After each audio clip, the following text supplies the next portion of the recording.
This Alternative Views program was made during the presidential campaign of 1988, but not with an establishment candidate.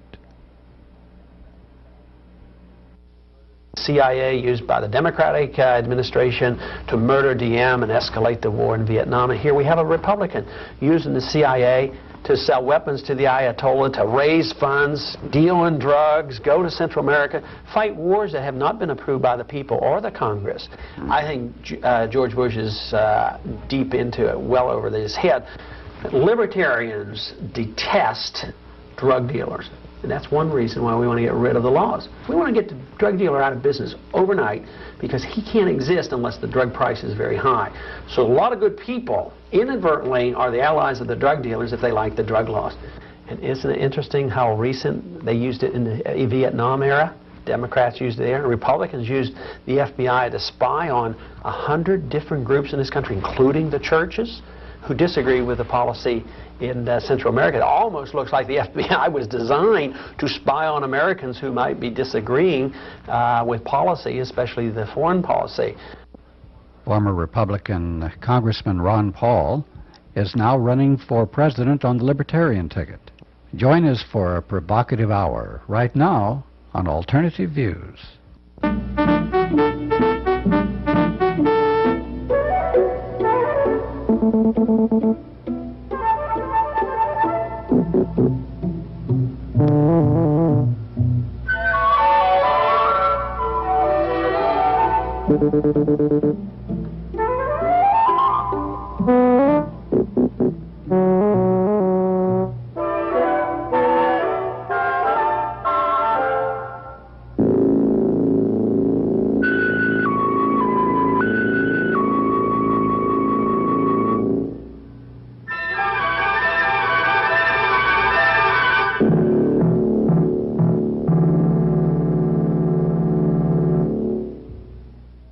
Although the election of 1988 for president is long past, still the views of the non-establishment candidates should be heard. And that's what we're going to do on Alternative Views. Alternative Views over the years has had people from third parties who are running for president of the United States. We had the Libertarian candidate last time, and we were fortunate to have the Libertarian candidate for president again. Ron Paul was congressman from Houston. In fact, he was elected 4 times. And what is really of significance, as a Republican, that he has switched over and become the Libertarian candidate for president. Perhaps one of the main reasons is that he was a member of the House Banking and Currency Committee, so he actually could see very clearly how the U.S. economic system and political system worked. Well, before we have our interview with Ron Paul, here are some news stories from the alternative press.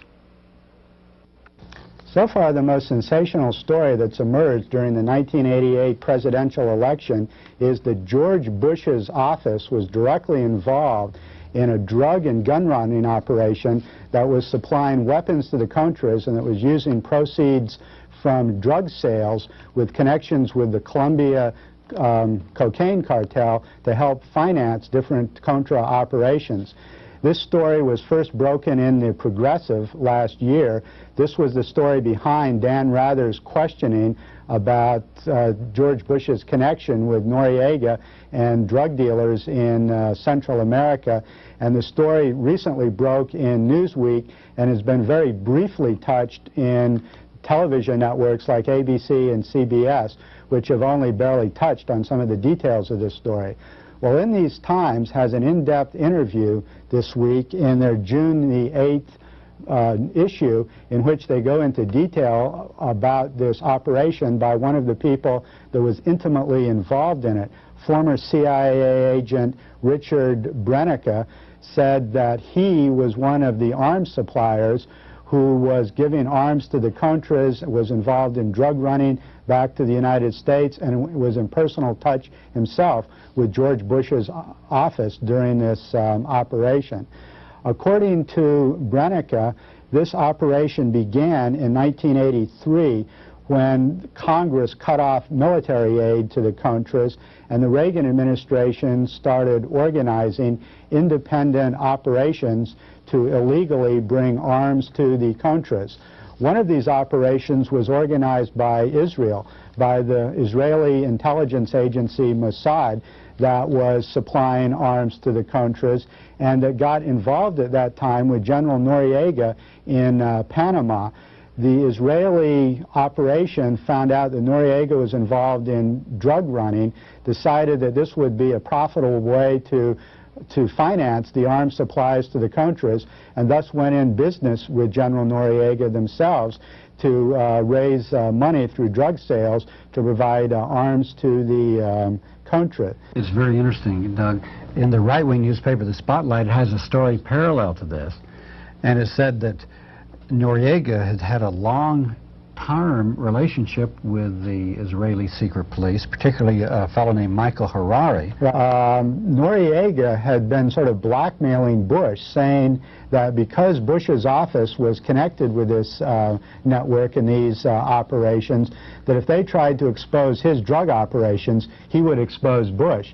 And indeed, in 1987, Bush himself told the congressional Iran-Contra agencies that were investigating the Oliver North network to keep their eyes off of this Mossad Israeli arms to the Contras network, because this would endanger Israel's security interests. And it appears that it was Bush's own office that was coordinating this with the Israelis. Now, the information comes from this guy, this former CIA agent, Richard Brenica, who was involved in this network, selling arms to the Contras and using drug money to help finance this. And he said that he was himself personally supervised by Donald Gregg, who is George Bush's national security advisor, who is Bush's closest political advisor, and who was previously in the CIA with Bush. He was his deputy director when Bush was the head of the CIA. According to Brenica, he called Gregg for the first time in 1983 and claimed that he talked to him 4 or 5 times after that, and he also had several conversations about the arms network with one of Gregg's deputies, Lieutenant Colonel Douglas Menarashek, and that all of these conversations talked about the details of the arms operations in which Mossad was providing arms to the Contras.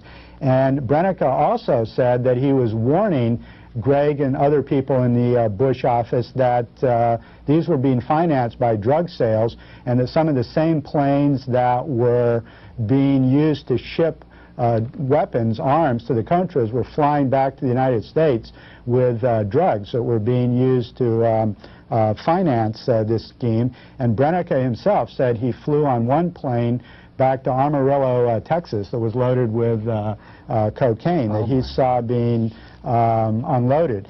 According to Newsweek, that published part of this story, Brenica said that Gregg, who is Bush's security advisor, replied to him when he talked about the drug stories.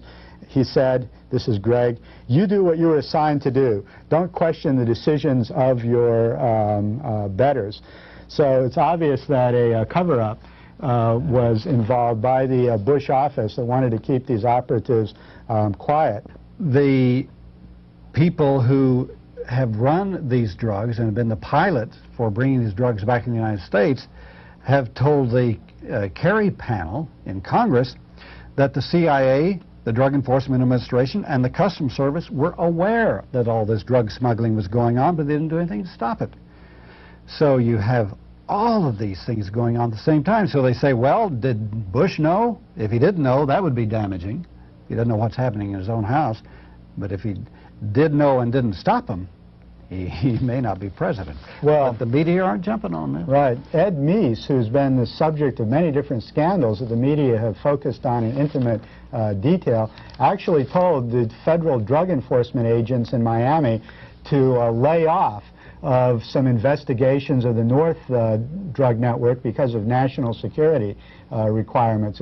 So Mies obviously knew that some of these drug networks were involved with the Contras.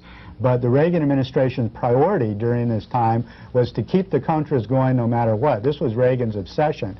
And so Mies and these other Reagan administration officials were able to tolerate the Contras being drug runners if that was what was needed to fund their military operation. So there's no question but that Mies was involved in a cover-up.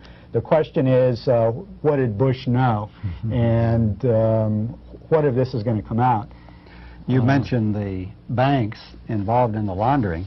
The Spotlight had a story in which we presented to you a while back about how none of this would be able to take place without the connivance and cooperation of the big U.S. banks. Those wonderful people who are back there in Wall Street, like Chase Manhattan and Citicorp, et cetera, they're the ones who take the money and launder it for those good drug lords down there. We'll have some more news later, but now let's have our interview with Ron Paul, who's running for president on the Libertarian ticket. As a Republican, he was elected to the House of Representatives 4 times. Well, what about the Libertarian Party? Can you tell us a little bit about what it stands for? Libertarian Party is based on a firm principle of non-aggression. We all take a pledge when we join the party that we will never initiate force against somebody else. And that is, a pretty simple principle that everybody should endorse. It's a principle of what makes civilization. That is, you respect other people's life, you respect other people's property. Thou shalt not steal, and thou shalt not murder. It's that simple, and most everybody agrees to that. And the next question ought to be is, well, why should you be different than Republicans and Democrats if they tend to agree with that same principle? Well, we believe it's such an important moral principle that if we can't take somebody else's property and we can't hurt anybody or we can't intimidate anybody or threaten to use force, we don't think the government can either.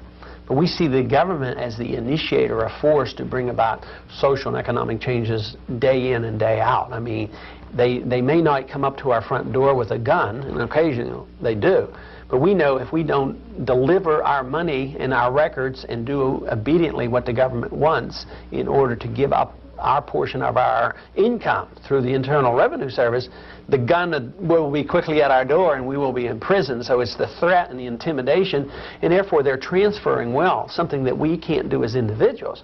So we as libertarians reject this whole idea of forcible redistribution of wealth, which is the welfare state. Same way in personal liberties. We apply this principle in the area of personal liberties, and although I might want you and think you should lead a certain lifestyle because I think it's good and right and moral, I have no right to tell you what to do. You know, if you want to live a certain way and I disagree, that's tough. You know, that's your choosing. That's the individual's choice, as long as you don't hurt somebody else.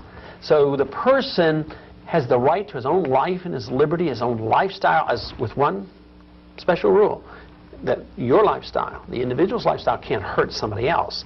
So if you do things that I disapprove of, I, as a libertarian, am tolerant and I accept that up until the point of no injury to anybody else. Now, I talk to libertarians or listen to them or view them on TV, and they're talking about government power all the time and abuse of governmental power. But I also see some libertarians, not a whole lot of them, but a lot of them also talk about corporate power as well. In other words, they're talking about power in general. There seem to be 2 types of libertarians. Well, I think we have one type of libertarian because we all accept the same principle. I think it's more easily found that you have several types of Republicans and several types of Democrats because they're interventionists and they can intervene any way they want. But I think libertarians are pretty consistent in certainly condemning the power of government. I haven't heard a libertarian saying that we need more government or they're not a libertarian. But on the corporate power, I think where the confusion might come is corporate size, if it's gained by serving the consumer, is not necessarily evil. So if you have 90% of the car industry, for some miraculous reason or for some unknown reason, there's no imports. If you have 90% of it, that doesn't bother me as a libertarian if you have the best car at the best price and the consumers are very happy. Now, if you have 90% or 100% of a utility company, and you're gouging the customers, and the customers have no place else to go, we detest the corporate size. We detest corporate power when it's gained through government power, government coercion. If it's a contract, the military-industrial complex is a pretty good example of how large industries benefit by big government. Of course, in banking, big banks benefit by this monetary system because they're sort of in collusion with the Federal Reserve System, so we detest that. We detest bigness, and we detest corporate power when it's gained through privilege from government. If corporations are large, and there's always free entry in a free market, if they're large because they serve the consumer, we don't worry too much about that because we know the consumer is benefiting. If they get to the point, if they had 100% of an industry, which is not possible in a free market, but let's say, just for instance, if they had 100%, and then they started to gouge the people, there would immediately be competition. There always has to be free entry and free competition. But nobody's ever figured out where there's ever been a true monopoly in a free market system. All monopolies can be traced to some form of government protectionism. Well, of course, now we've talked about government and corporations. But as you've said, up at the top, they're all the same people. The corporate executives go to and from the government. They hold positions in the government. The people from the Trilateral Commission and the Bilderbergers and all, they're all corporate people. And they have their relationships and interlocks with the banks and with universities and foundations and all that.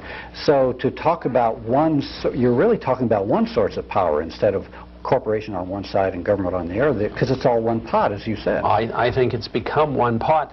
Not only that is you don't have any help by, say, voting for a Democrat who may be a little more critical of large corporations. But we know Democrats are just as much in bed with big government, too.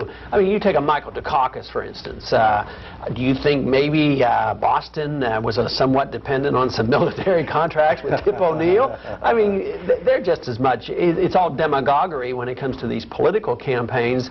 So either side, they're the same people control it. And, Ronald Reagan spoke sharply against the Trilateral Commission, but he was the first president to host the Trilateral Commission in the White House. I mean, that's how blatant it is. It's the same group of people.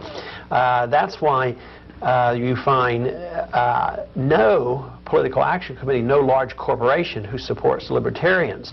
I voted while in Congress. I think the strictest free market set of votes ever. But I never got political action committee money. But small business people who want to compete against big business, they're free market people, and they're much more likely to be libertarians and believe in the principles of free enterprise. But once the corporations get real large, they're more interested in paying a couple $100,000 for a top lobbyist who knows the system, who can get a regulation that exempts their corporation or gets their contract in place. And this is the way the system works. So we reward the lobbyists and the political action committees much more so than we reward a principle of freedom. What about this Banking and Currency Committee? And we've had Congressman Gonzalez on, who's one of your colleagues, and he sees the world very clearly and sees the power structures at work. And I'm sure you have a clear picture of this also. Is this one of the reasons you became a libertarian instead of a Republican? Well, it's certainly one of the reasons why I got involved in politics, because I was very fascinated with economics and particularly monetary policy. And if you think about it, money is pretty important. If you look at all transactions, whether you're buying something or selling your services, 1/2 of all economic transactions is the monetary unit. So if somebody has control over the value of the monetary unit, they control every transaction. Therefore, if you have an institution, such as a government-ordained bank, like a central bank, like our Federal Reserve, if they have absolute monopoly control over the value of that currency, they control everything in the economy. It becomes a form of a government-regulated economy. It doesn't become socialism, but the money obviously is socialistic in that the government controls it. So if they increase the supply, the value goes down. If they tighten the supply, interest rates go up. So it's tremendous economic power. And the insiders, those who know what the policy is, literally can benefit. They don't stuff their pockets and line their pockets with cash. That's not the way it happens. But those who are in the inside and knowledgeable will benefit because they know which direction interest rates are going and which way the economy is going.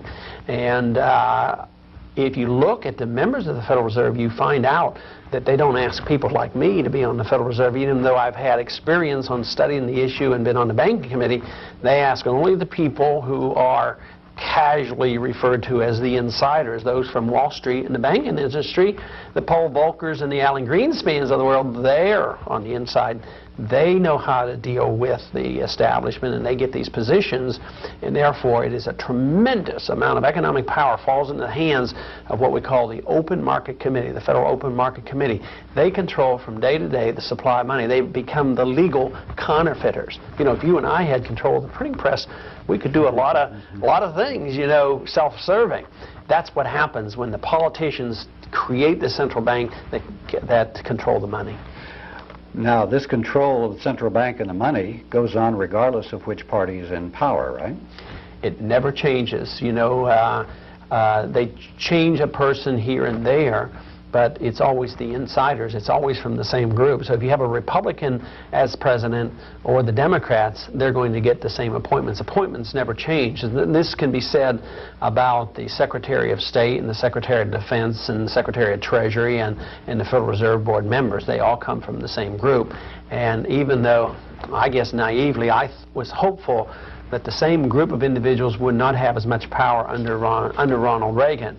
But, you know, I was there, I witnessed it, and of course that led to my disenchantment, my disappointment, enough to the point where I just said, I've had enough, and then I left the Republican Party and joined the Libertarian Party with the idea that you cannot trust Republicans to be independent of the system either, although Ronald Reagan led us to believe that he would be independent.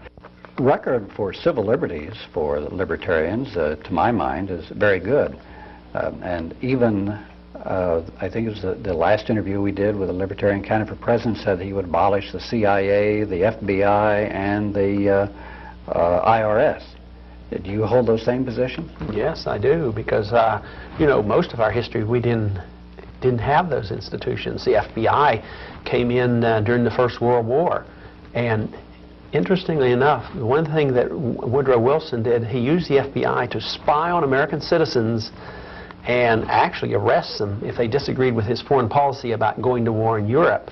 And isn't it interesting how recent they used it in the Vietnam era? Democrats used it there, and Republicans used the FBI to spy on 100 different groups in this country, including the churches, who disagree with the policy in Central America. It almost looks like the FBI was designed to spy on Americans who might be disagreeing with policy, especially the foreign policy. So the FBI, although I don't think I could condemn everything they've ever done, because I'm sure some of the investigations and investigation of crime has been beneficial, but that could be accomplished through Justice Department within our states. We wouldn't reject that portion of it. But I think the FBI has kept and continues to keep a lot of records on a lot of individuals. The CIA has only been here since 1947. Their record is lousy. I mean, just think of the CIA used by the Democratic administration to murder Diem and escalate the war in Vietnam. And here we have a Republican using the CIA to sell weapons to the Ayatollah, to raise funds, deal in drugs, go to Central America, fight wars that have not been approved by the people or the Congress. So we see the CIA as very, very detrimental, skirting the law. And here we had Casey proposing a super CIA. He thought there was too much control over the CIA that existed, that congressmen now occasionally ask questions, and they don't ask enough. So they were talking about a super CIA. The CIA was used in a bad policy in Cuba. We think that intelligence gathering is permissible to defend this country. But up until 1947, it was done as a military operation. If you needed to know whether there were troops massing for an invasion, that the CIA ought to know about, or we ought to know, get that information, have that intelligence. But now in this age, especially in the modern age. I mean, we don't even need to have somebody over in Europe or in the Soviet Union. We don't even need to send powers in an airplane over Europe. We have satellites, so you can practically watch an individual walking around on the street with the technology available. So I would say even modern technology has absolutely moved us into an age where we ought to become more modern and get away from this CIA operatives snooping around, actually causing a lot more trouble than good. Does that include all these interventions and covert actions and surrogate mercenaries which we're using in Central America? Absolutely, we would do away with that. But that doesn't mean that we would complacently say that we shouldn't have a national defense. If we're concerned about the spread of communism, one of the first things we as libertarians would do would be to stop the funding of the communists. You know, we're still sending money to the communists, increased under the Reagan administration. It's unbelievable what we've been doing. But if there is a threat to our national security, rather than using these secretive operatives going around and murdering and picking and choosing our personal dictators that serve our banking and business interests, it should be done through the Congress. Congress should know about it. It's the people's money and it's the kids' lives that are being dealt with. So therefore it should be open. If our national security is threatened, Congress ought to have a vote on it. Never secretly with the power of a president to wage war. That's a very dangerous thing to happen. Some libertarians are against the public school system. They would close down the public school system. Do you think this is a good thing, or do you believe in that? Well, I don't think the public school system has a real good record. I think the educational quality is very, very low and getting lower all the time. I think that you can go to some of the big cities and you find out that the schools are drug infested and crime infested, and there's violence and very little education. More than 1 million kids drop out a year before they get their high school diploma. It's an armed fortress, and so we think the record is very poor. So we have concern about good education, and of course we want to go in the direction of privatizing all schools. But in the very practical world of politics, I don't think it's wise for me to say that tomorrow we could have private schools. I don't think it's likely to happen. So we can do a whole lot, set our ideals, work toward it, and we could change it a whole lot. I think where we really have gone astray has been in this century, where we have gotten, in probably the last 30 or 40 years, when we got the federal government involved. And local governments have been involved in schools most of our history. And I think if we had the federal government out of it and the state governments and schools were controlled locally, although that wouldn't be perfect libertarianism, it would be a far cry better than what we have. But even short of doing all that, we as libertarians would really promote a little competition. We don't like monopolies when they're government monopolies, because that's really the only monopoly you get.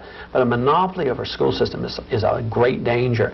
So we would immediately introduce the idea, and we think it would help the schools right off. And that is, allow tax credits or vouchers for people who want prayer in the schools. How can we force people to have prayer in school? You know, that's a violation of civil liberties. But what we could do is say, if you don't like the way your kids are being taught, let's allow you to have competition. Let's give you a tax credit or a voucher and go down the street and have the kind of school you want. So we would want competition. That, to me, would be a practical alternative and moving in the right direction. Mm-hmm. I guess the most controversial stand which libertarians have now is on drugs. You probably get a lot of criticism because you want to legalize drugs, right? Well, but I think the most controversial thing about the whole drug problem is zero tolerance. I think that's what's controversial, this idea that we have no privacy. There's no financial privacy or privacy in our home because the Drug Enforcement Agency can break our doors down looking for a cigarette butt. They confiscate cars and boats, and houses are bulldozed down, all in the name of teaching people not to have bad habits. They're spending $10 billion. I think it's an incredible program of failure. So the controversy is really in the hands of the government, Democrats and Republicans, who are saying the same thing, and each party tries to outdo the other, and they're absolutely obsessed with this. At the same time, they care not a lit about, you know, our civil liberties. But the drug laws have only been here since 1914. About that time we had the income tax, the Federal Reserve System, the FBI, licensing to protect certain industries and professions. Then we decided we were going to tell people how to live and what their habits ought to be. That's when they introduced the ideas of prohibition of alcohol. Didn't work very well, and so that was finally repealed. Libertarians detest drug dealers, and that's one reason why we want to get rid of the laws. We want to get the drug dealer out of business overnight because he can't exist unless the drug price is very high. So a lot of good people inadvertently are the allies of the drug dealers if they like the drug laws. The people who write those laws and like those laws inadvertently promote crime. Every drug addict, because he has to pay these exorbitant amounts for their drugs, commit on the average 260 felonies a year to raise the money. That would be totally unnecessary. Who raises that kind of money to go buy a six-pack at the drugstore? They don't have to do that because the alcohol is available, and alcohol kills more people than drugs. Cigarettes, they kill 325,000 people a year, and what are we required to do? Subsidize the tobacco industry.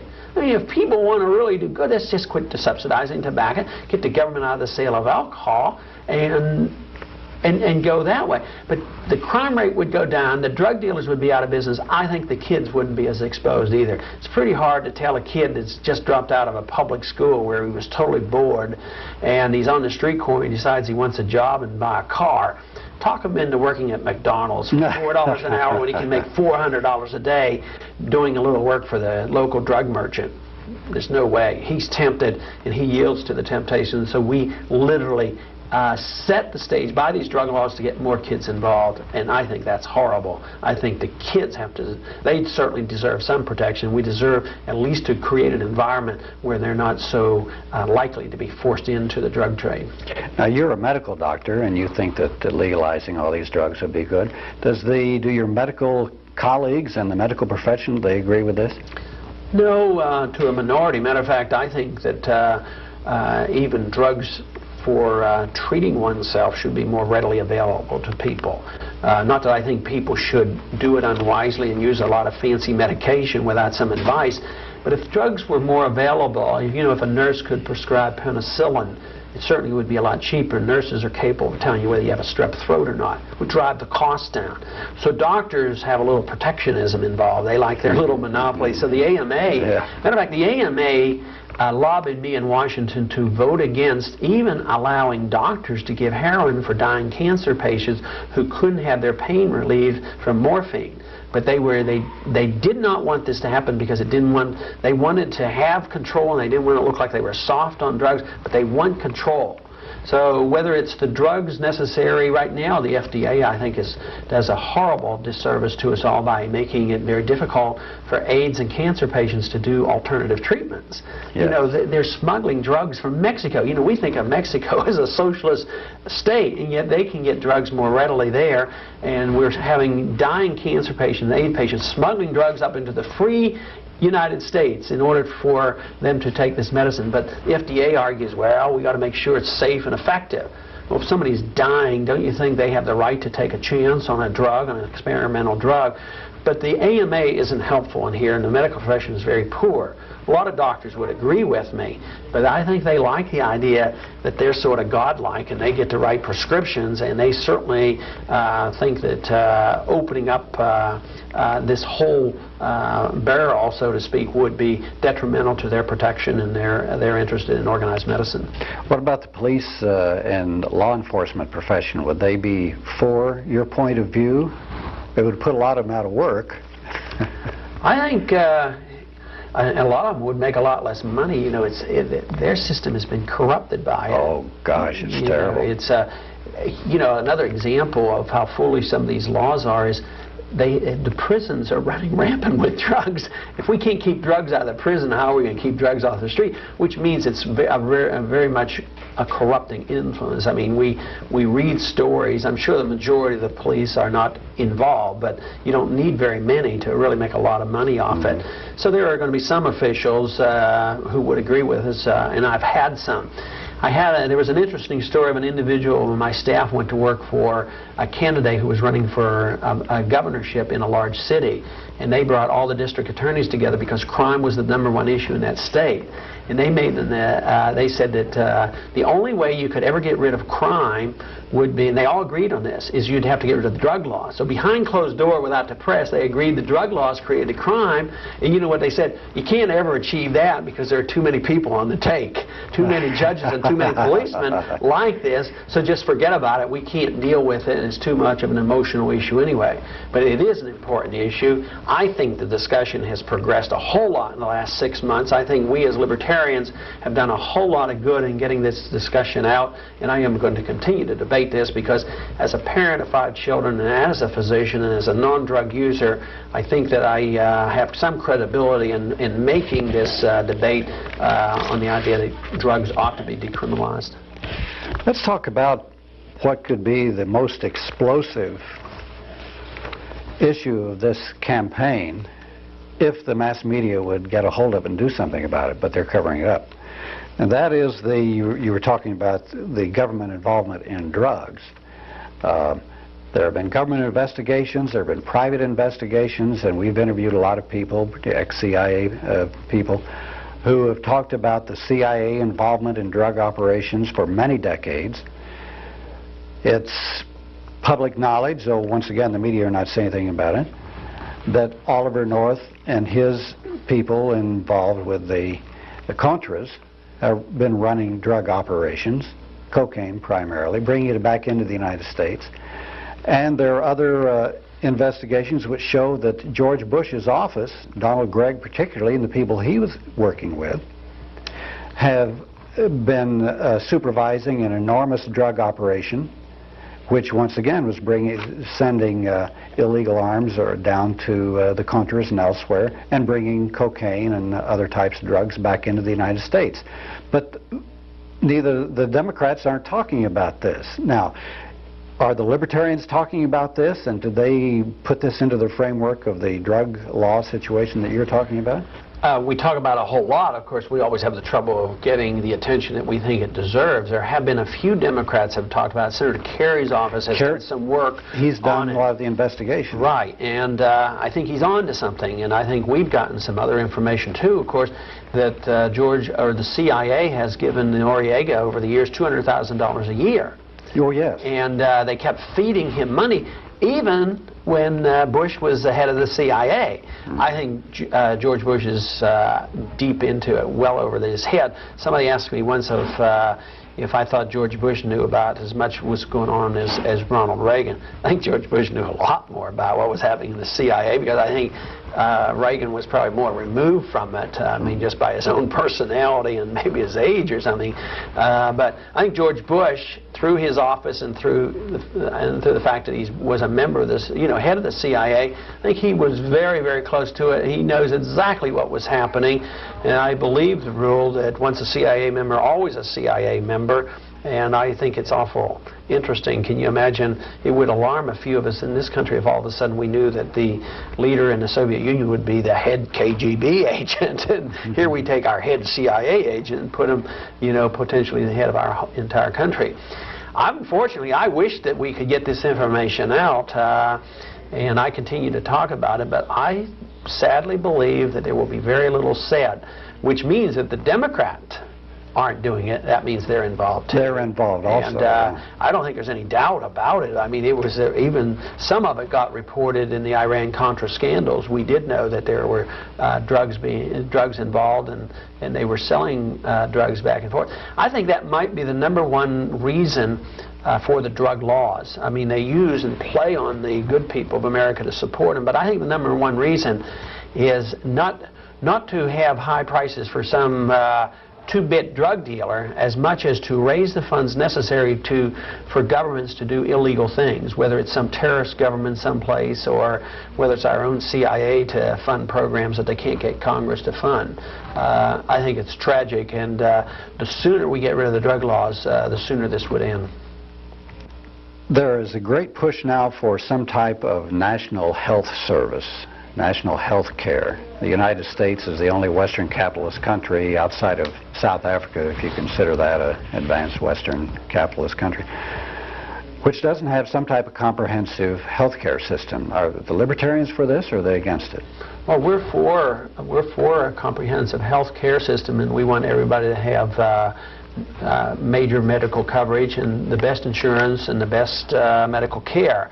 That's why medical care has to be delivered by the free market.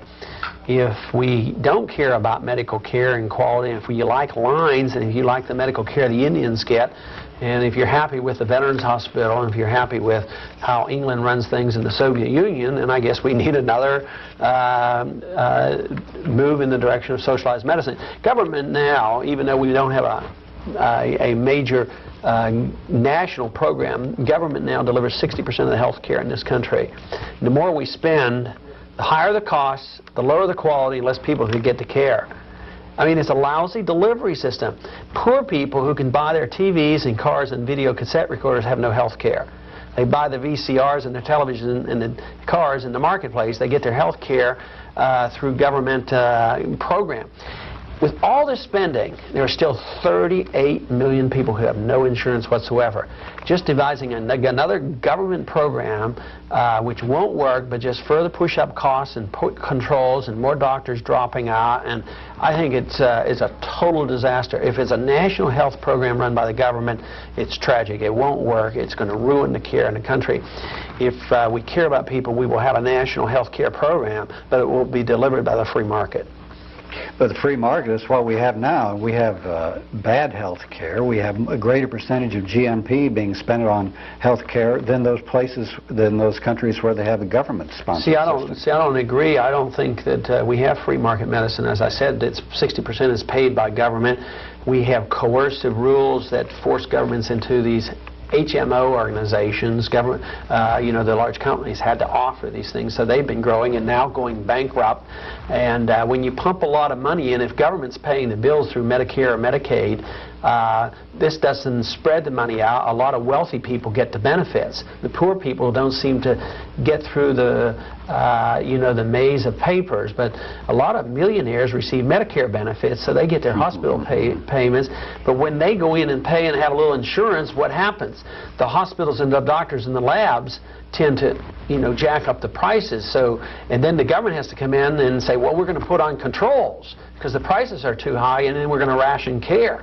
So one problem leads to the next. But the problems you see today are a result of 50 years of ever-increasing government intervention in medicine. The government doesn't pay for 60% of our automobiles, but they pay for 60% of our medical care. The automobile prices are high, but they're not as high proportionally speaking. Cost of automobiles is going up at the rate of about 4 or 5% a year. The cost of medical care is going up about 15 or 20%. Government's in education. They're in college education. They're always subsidizing college education. Always the guy that doesn't get to go to college has to subsidize the guy that gets to go.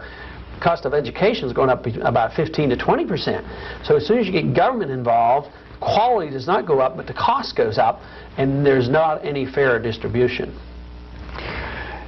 Where do you stand on the right-to-lifers? Are those folks like you, the anti-abortion people like the Libertarian? It's mixed. They like me because I'm a right-to-life Libertarian. I believe killing a fetus is an act of aggression. I've been forced to be in a room, unfortunately, when I saw a 3-pound fetus, infant, taken out, breathing and crying, and thrown in a bucket. I mean, I take my pledge seriously. I mean, that to me looked like an act of aggression. Besides, if I give the wrong medication as a physician to a mother and I damage the fetus when it's born can sue me. Obviously, it was legal, alive, and human, or it wouldn't be able to sue me. I know the fetus determines its inheritance rights at the time of conception. So I'm in disagreement with our platform. But there were enough Libertarians who agree with my position that I went on the first ballot at our convention. The truth is, it's a difficult issue, and nobody likes to think about it because the way the law states now under Roe versus Wade, the fetus 1 second before birth at the weight of 9 pounds still has no legal rights, and nobody enjoys defending that position. Very difficult, because I, as a Libertarian, I don't like to interfere with the privacy of a woman either. But how are we going to deal with this? I think we have to have respect for human life, or we can't have respect for individual liberty and the right to smoke a cigarette. So you think the government has the right to force a woman to carry a fetus full term then? Well, I think the government has the right to protect life. It's sort of like saying if the baby's born and the IQ is 65 and they want it 100, does the government have the right to force that person not to kill their baby? Yes, I do think so. I think the government has a right to protect life, but the government doesn't have the right to force anything. So it is difficult, obviously. But I think the bottom line is killing a fetus an act of aggression. And the only way the libertarians or others who disagree with me on that, they would have to say that no, it's obviously an act of aggression. There's no debate there. It's that the fetus is not a person. The fetus is not alive and it's not human. And I, as a physician, have a lot of trouble with that. I mean, I know it's alive, I know it's human, I know it's legal. So this is very unique, and I don't advocate any federal laws. I don't even, we libertarians nor this system that we have advocated federal laws to deal with theft or murder or anything. It's all handled by the states. So I think that the states would handle it differently. I think courts would handle it differently. I think juries would handle it differently. But I think under my ideal situation, we wouldn't have people having abortion on demand and using it as birth control and having a careless attitude about life, and instead of having less illegitimate pregnancies or births, illegitimate or unwanted pregnancies, now it was intended to help difficult situations. But what it has done is that the teenagers sometimes can have 3 abortions in a year, which is sad, and it's a tragedy. And I've seen the tragedies, I've witnessed them, and I have great empathy for them, but I also have great respect for the principles of freedom, and I don't want to infringe or compromise my concept of what liberty is. What's the libertarian solution to the farm problem? Just free market? Free market, get the government out of it. Under Ronald Reagan, the subsidies in 1980 were $10 billion a year. They've gone up to $26 billion a year, and there's just as many bankruptcies as ever. Prices are wildly fluctuating as ever. I think it'd be much better if we got rid of all the subsidies and gave the farmers steady prices and a sound dollar. Low interest rates, prices that didn't jump all over the place, which is a reflection of the dollar's value rather than just commodity values. Obviously, when there's a drought, prices are going to fluctuate more than others. But this whole idea that when farmers produce too much, we're supposed to subsidize them. When there's a drought and they produce too little, we're supposed to subsidize them. And now I hear there's an early frost coming. And now they're going to have to be bailed out for the early frost. First it's overproduction, and then there's a drought, and then there's an early frost. I think the idea is wrong. I think it's bad economics, and morally it's wrong. I mean, I'm having a bad year this year in medicine. I mean, should I ask you to be taxed so that you can send me some money because I'm having a bad medical year, or somebody else has a business that doesn't do well? Sure, you can have sympathy, and if he's your friend or relative, you can help him if you want. But to be able to coerce a non-farmer to pay him because he needs something or wants something violates all concept of rights. Nobody can demand something and call it a right. Everybody has a right to their life and their liberty, but they don't have a right to somebody else's property, and they can't use the government to coerce in order to get it. If you became president, would you abolish the Federal Reserve, or try to, since it's a constitutional question also? Well, and try to break the power of the banking system in the country? We'd get rid of the Federal Reserve, but unfortunately it is a constitutional question, but it shouldn't be. The founders were rather clear. They authorized no central bank.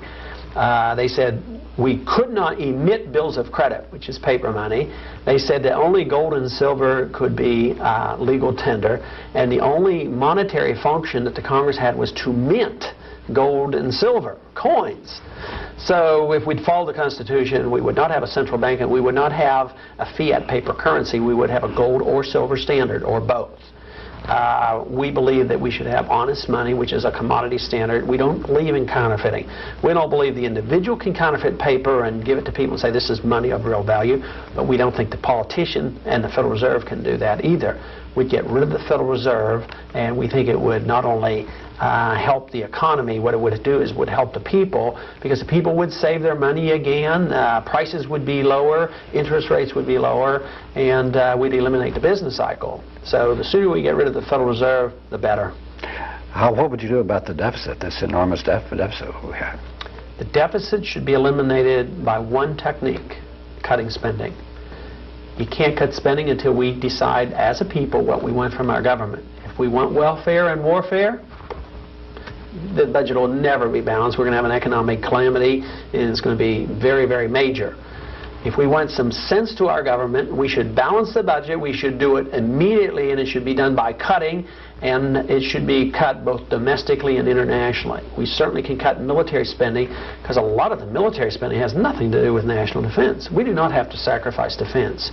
I believe if we changed our policy, we could have a better defense, but we would spend a lot less money, especially overseas. Same way at home. There's too much welfare. We'd cut back on welfare. There's too much interest on the national debt. A sound currency would lower the interest payment.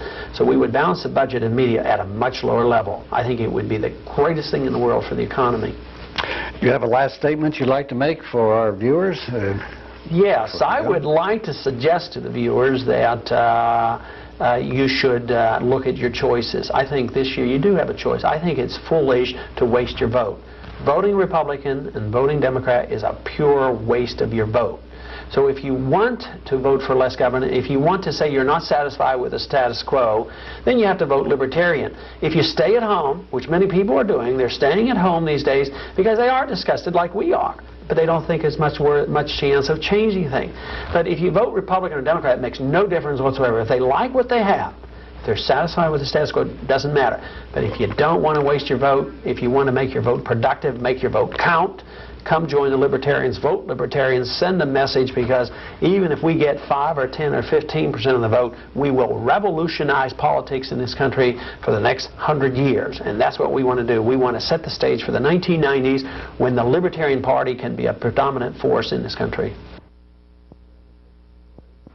The other major story, which could have impact on this election, is in reference to the October Surprise Group, in which in 1980, while Reagan was running for president against Jimmy Carter, his operatives arranged with the Ayatollah Khomeini not to release the American hostages in the embassy until after the election, in return for clandestine arms shipment. And this was confirmed by the head of SAVAK, or the U.S. Bureau Chief of SAVAK, who is also a CIA operative allegedly, who told Pacific Radio that he had information that Khomeini had ordered that the hostages not be released until Reagan was actually inaugurated as president, and that they were left sitting in the airplane in Tehran until they were given word that indeed Reagan was now president and they could be sent over. But there was even a more interesting revelation from Jimmy Carter when he was on Larry King's radio talk show on June the 15th, where some caller asked him point blank if he gave substance to the rumors that the Reagan-Bush campaign had cut a deal with Iran to delay release of the hostages. And Carter said, "There were reports made to me before the election that this was going on, that the hostages would not be released until after the election, and that the Reagan administration would see to it that weapons sales would be restored to Iran, either directly or indirectly through the Israelis." So Carter himself confirmed that while he was president, he heard this rumor. So when he was asked if he thought this story would ever come out, if the facts would ever be confirmed and brought to light, he said, "I don't have any doubt that eventually in the next few years the facts will come out." In fact, he hinted that he himself might be willing to bring this story out to the public if the Dukakis campaign wanted him to. When Larry King asked him if he was going to participate in this year's presidential campaign, Carter replied, "If Dukakis calls on me to clarify a controversial issue where I was personally involved and know that the facts need to be revealed, I'll certainly do that through the media." That seems to indicate that Jimmy has a pretty explosive story that could knock Bush out of the waters, because this would be one of the biggest scandals in American history, because it would be high treason if the Reagan-Bush campaign team had negotiated with the Iranians to keep the American hostages there in prison in Tehran longer than they needed to, just to help elect Reagan. And if he illegally supplied weapons to Iran, where Congress had specifically forbid this for the first years of his administration, this would be a major scandal. It's interesting how the American media has just completely covered up this story. Flora Lewis wrote an op-ed piece in the New York Times that brought out the essential facts, but no reporter was assigned to the story. The Times has not come back to it, and no other American media has taken the story up. Bonnie Sadar was on Ted Koppel's Nightline after the Iranian passenger plane was shot down by the American military, and in the course of this discussion he started to bring the story out, and Ted Koppel just shut him up. Yeah. He's good at that. Koppel's good. That's his function in the American media. So the American media have just really laid off of Bush. I mean, there's all kinds of stories they could hit Bush with, and so far we've heard none of them, although the left-wing press and the alternative press has been pursuing these stories diligently.